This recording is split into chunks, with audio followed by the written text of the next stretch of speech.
be listening to this podcast while I play one game. Here we go. Wood beams. Big windows that probably look great in summer. In November, it just looked empty. Inside was warm, but not by much. The lobby had that off-season quiet, where every footstep echoed and the staff outnumbered the visitors. A couple of older tourists were studying a wall-mounted map near the restrooms.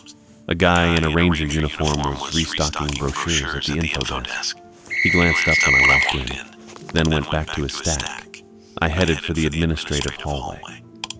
The woman I was supposed to meet, Raven Perez, operations manager, had her office past the gift shop, third door on the left. She'd been specific about that in the email. Don't check in at the desk. Come straight back. The door was open. She was sitting behind a desk that looked like it had been issued sometime in the 90s, typing something on a desktop monitor that was even older. She looked up when I knocked on the frame. "Peter Rivera?" she said. "That's me." She stood and came around the desk to shake my hand. Mid-40s maybe. Neat blonde hair, ranger-style blouse with a name badge, the kind of composed expression that didn't give much away. Her handshake was firm and quick. "Raven Perez," she said. "Thanks for coming on short notice." "No problem." She gestured to the chair across from her desk. I sat. She didn't sit right away. Just leaned against the edge of the desk and crossed her arms, like she was deciding what to say. "I'm sure the contract email covered most of it," she said. "But I wanted to go over a few things in person before we get you on the ground." "Sure." The passage in question is Gothic Avenue. It's been closed to the public since July after a partial collapse near the junction. No one was hurt, but we added reinforcement bolts and kept it off limits while we monitored stability. Standard procedure. I nodded. That part had been in the email. "The report started about 3 weeks ago," she continued. "Guides on the main route said they were hearing something. Music. Humming, singing. Different descriptions, but all of them coming from the same general area. We sent a ranger down twice. Both times, nothing. No sound, no evidence of trespass, no structural issues. But people kept hearing it," I said. "Correct." She didn't sound happy about it. "It's become enough of a distraction that we need documentation. Something we can point to when visitors ask questions. You want me to confirm it's not?" For a second. "I want you to confirm what it is. Air pressure differential, water movement, whatever the source turns out to be. We need it on record." I got the sense she'd practiced that answer. Pulled a folder off her desk and opened it. Inside was a printed map of the cave system, one of those layered topographic versions that showed elevation changes and factors dimensions. She pointed to a junction marked in red. "This is where Gothic Avenue branches off," she said.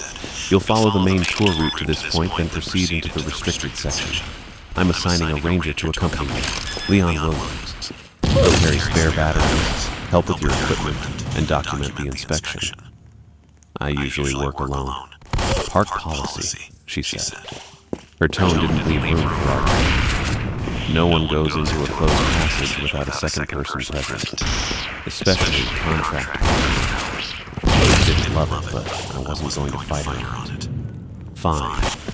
She slid a 2-page contract across the desk. Standard NPS, short-term agreement, liability waiver, scope of work, payment terms.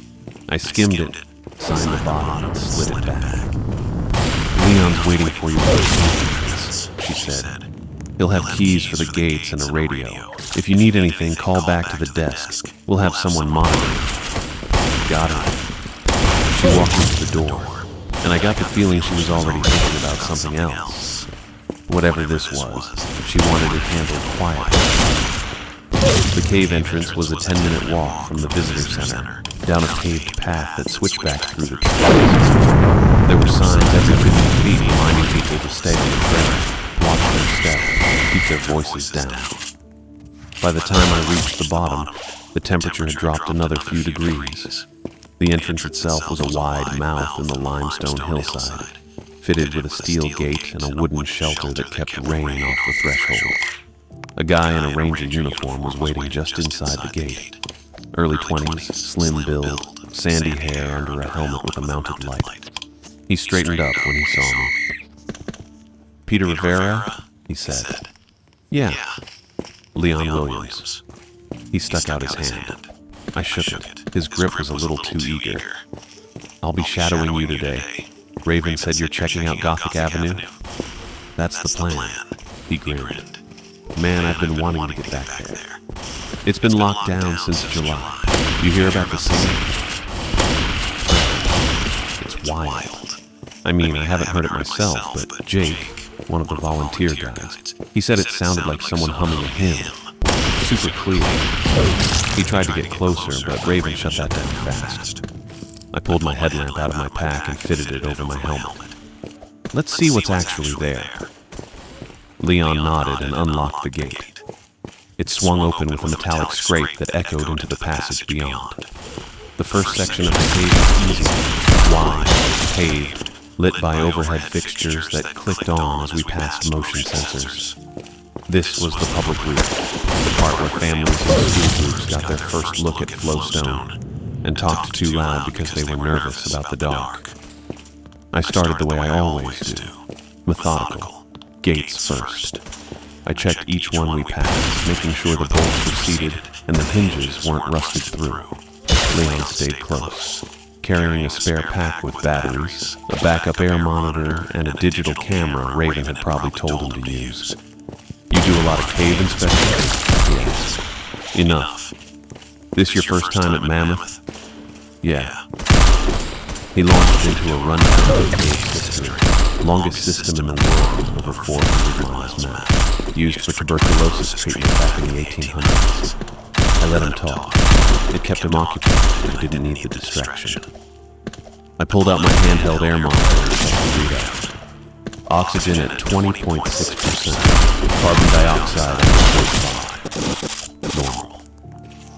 I noted it in my field book and kept moving. The ceiling bolts Raven mentioned started showing up about 20 minutes in.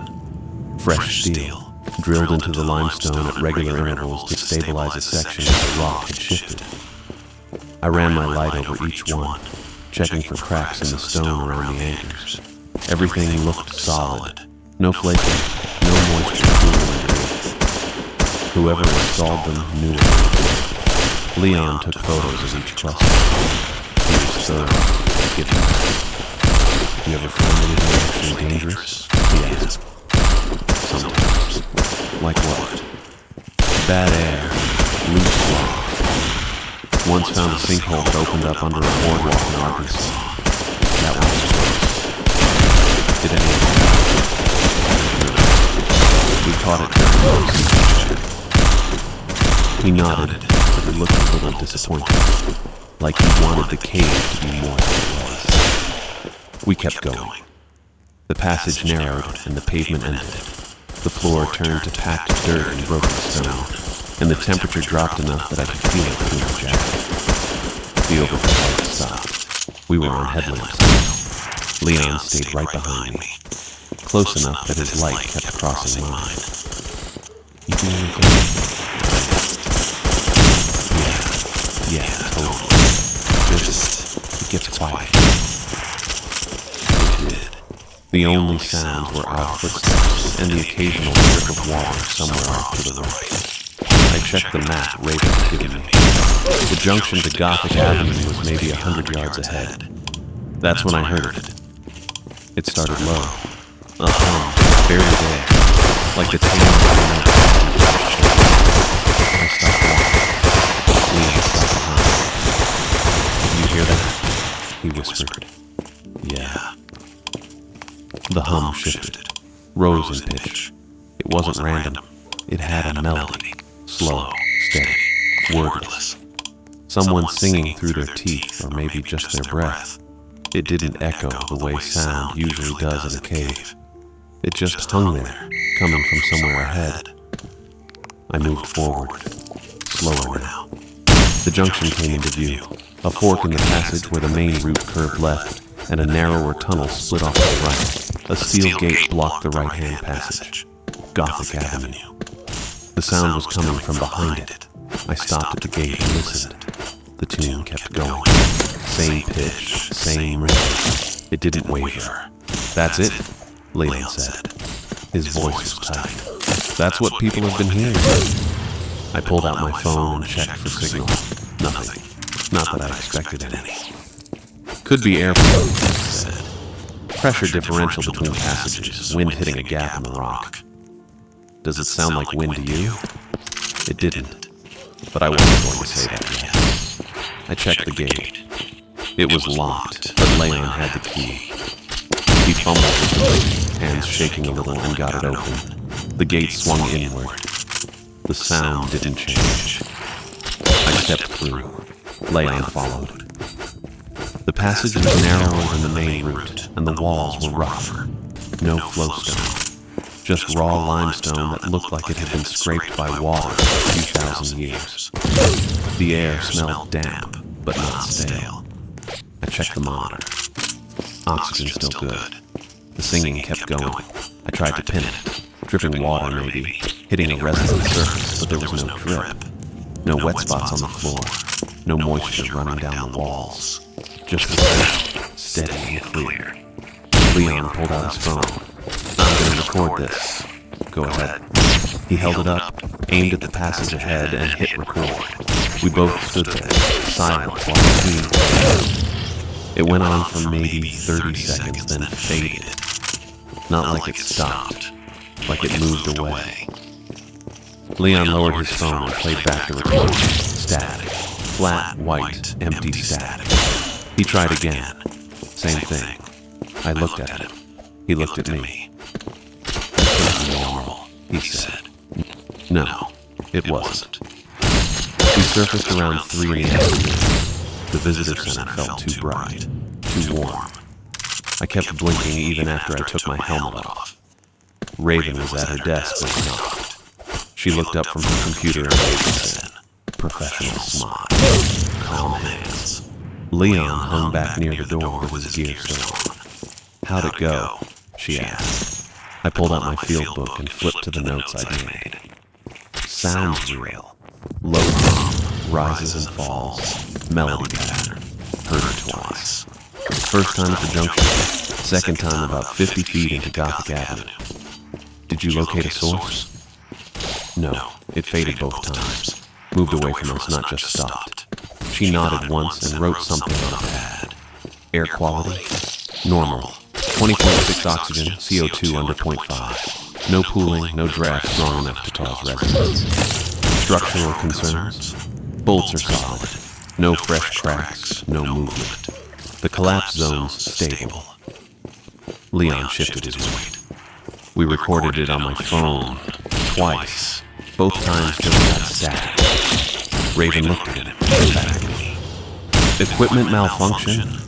"Maybe," I said. "But the phone works fine everywhere else." Played back clear audio and walked out. She tapped her pen against the pad. 3 times. Even rhythm. "So we have an unidentified sound that won't record, no visible source, and no safety issue with the structure itself. That's right?